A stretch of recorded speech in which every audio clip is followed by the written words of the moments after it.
예, 유체역학입니다. 이거는 그냥 제가 그냥 제 생각 아니면 제가 알고 있는 거 그냥 정리해 놓은 건데 요 정도만 아셔도 시험 치시는데 기사 시험이나 안 그러면 뭐 일단 뭐 기사 시험 치시는 데는 크게 문제는 없을 것 같고 개념적으로 먼저 아시는 게 중요하기 때문에 개념을 빨리 이해를 하셔야 된다는 거. 그 이해만 되면은 충분히 한다는 거. 그리고 절대 현장에서 아니면 늘 보시는 것들을 중심으로 연관지어서 생각을 해보시면 이해가 그렇게 크게 어려운 내용은 아니기 때문에 그냥 이제 한번 보시면 될 것 같습니다. 일단은 한번 유체역학이 뭔지 한번 이야기 한번 해볼게요. 먼저 일단은 유체입니다. 유체가 뭔지를 일단 알아야 되겠죠. 유체가 뭐냐? 유체 정의는 이렇게 얘기를 합니다. 아무리 작은 전단 응력이라도 작용하기만 하면 연속적으로 변형하는 물질을 유체라고 합니다. 그러면 전단 응력이 뭐냐? 아무리 작은 전단 응력이라고 그러잖아요. 전단 응력은 말 그대로 우리가 이렇게 칼로 이렇게 자르는 힘이라고 보시면 됩니다. 만약에 우리가 여기 이렇게 뭐 어떤 고체적인 물체가 있다라면 여기를 이렇게 칼로 자르는 겁니다. 자르면 이렇게 홈이 이렇게 파이겠죠. 홈이 이렇게 파이면 여기 이렇게 딱 잘릴 거 아닙니까? 여기가 잘리면 이 잘린 면이 연속적으로 변환하려는 물질을 말하는 거거든요. 만약에 예를 들어 가지고 우리가 고체 같은 경우에는 고체를 칼로 자르게 되면 이 자른 면이 그대로 있죠. 두동강이가 나가지고 이렇게 그대로 있지 않습니까? 그런데 우리가 물 같은 경우에는 생각을 해보면 물을 칼로 잘랐다고 해가지고 물이 그대로 있지는 않잖아요. 물은 그냥 흘러내리지 않습니까? 그렇게 연속적으로 변형한다는 물질은 이렇게 전단 응력, 그러니까 칼로 자르는 능력, 이렇게 절단하는 능력, 절단을 했을 때 요렇게 유지가 되지 않고 흘러내린다는 거죠. 연속적으로 변한다는 거죠. 그런 것들을 유체라고 생각하시면 됩니다. 보통은 우리가 기체 또는 액체로 구분을 한다고 하거든요.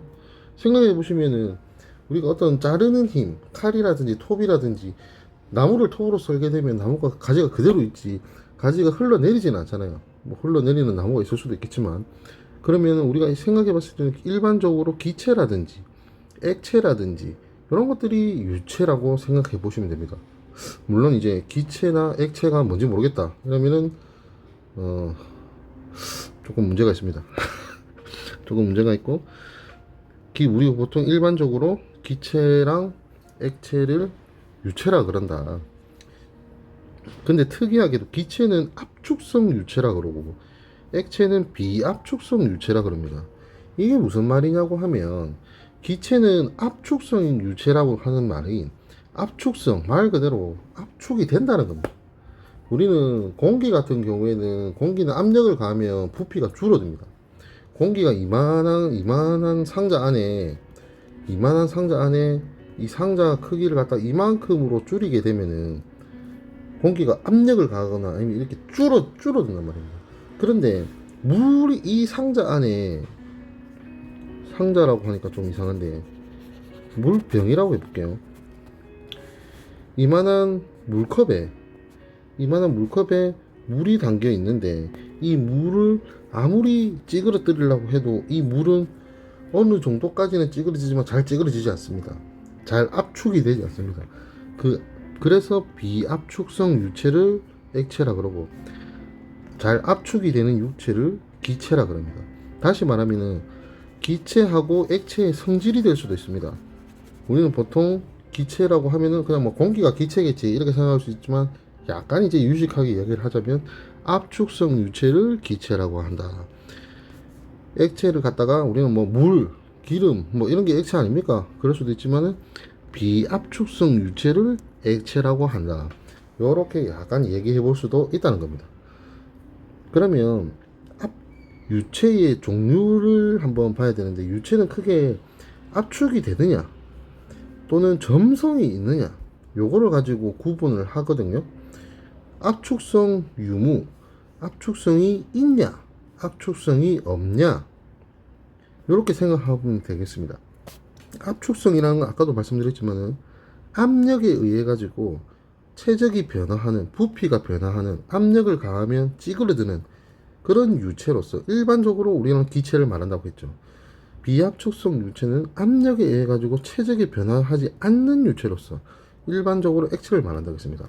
우리는 압력을 아무리 가해도 이 물은 찌그러지지가 않습니다. 조그맣게 찌그러지지 않습니다. 근데 우리 공기 같은 경우에는 압력을 가하게 되면 찌그러들거든요. 그래서 우리 뭐 산소 탱크라든지 뭐 CO2 탱크라든지 이런 탱크에 높은 압력을 가해가지고 찌그러뜨려서 많은 가스를 통 안에 집어넣을 수가 있는 겁니다. 그래서 우리가 놀러가도 부탄가스에 고기를 구워 먹을 수가 있는 겁니다. 그 다음째 점성유무입니다. 점성이라는 건 뭐냐면 끈적끈적한 정도를 말하는 거거든요. 점성은 이거는 소방에서도 굉장히 중요한 작용을 많이 하는데, 점성은 끈적끈적한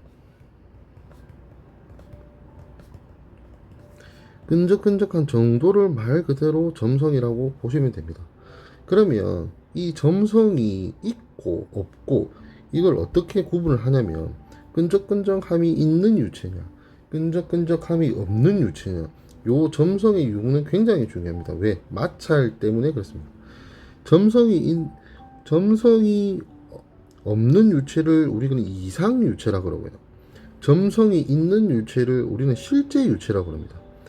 말 그대로 생각하시면 됩니다. 유체역학이라 해가지고 뭐 대단한 것 같지만은 절대 안 그렇습니다. 그냥 말 그대로 그냥 단순합니다. 이상 유체, 꿈꾼다는 이야기죠. 점성이 없다는 말은 그냥 꿈 같다는 이야기입니다. 우리가 물이라든지 기체라든지 점성이 높고 낮음은 있을 수는 있지만 점성이 존재하지 않는다는 것은 진공 상태, 우주 밖에서 밖에 없습니다. 우리가 실질적으로 살고 있는 세상에는 점성이 있다는 거거든요. 점성이 있으니까 우리는 모두 거의 대부분의 유체는 실제 유체라고 보시면 됩니다. 유체의 점성과 압축성을 모두 가지지 않는 유체라 그러거든요. 얘는 점성도 없고 압축성도 없어요. 그냥 말 그대로 그냥 꿈 같은 유체입니다. 실제 유체는 유체의 점성과 압축성을 모두 가지는 유체라고 보시면 됩니다. 비점성 유체라고도 그러는데 물을 생각하시면 됩니다. 물은 마찰도 있고 압축성도 없습니다. 물은 압축도 안 되고 근데 마찰은 되게 높아요. 그래서 우리는 물을 유체라고 그럽니다. 소방에서는 물을 가장 큰 소화 약재로 쓰거든요. 우리가 유체 역학을 알아야 되는 이유도, 소방에서는 물을 제일 많이 쓰기 때문에 이 물의 성질에 대해, 물을 어떻게 계산을 할 수 있는지, 물을 어떻게 적용할 수 있는지 요걸 알아보기 위해 가지고 유체 역학을 한다고 보시면 됩니다. 그러니까 너무 겁먹지 마시고 간단하니까 그냥 단순하게 쉽게 받아들이시면 됩니다.